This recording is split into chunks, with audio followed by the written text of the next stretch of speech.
Sa video ko pong ito mga kanyaman, tayo po ay magluluto ng nasi ayam ha.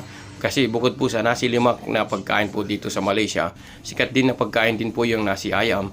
Yan yung po yung piniritong manok. Tapos meron po silang yung kanin na inano po, sinaing po na may butter at saka bawang at ibang ingredients po mga kanyaman ha.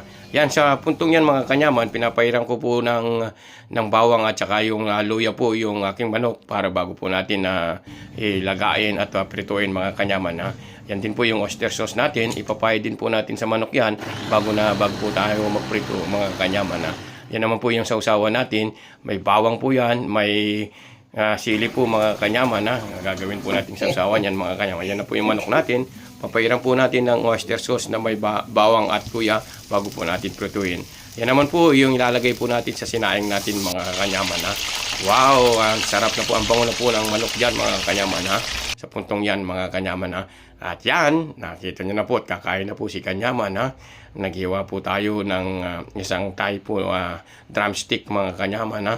Yan po mga kanyaman, nga laki po ng mata ni kanyaman. Wow, unang subo para sa Marites. Kanyaman.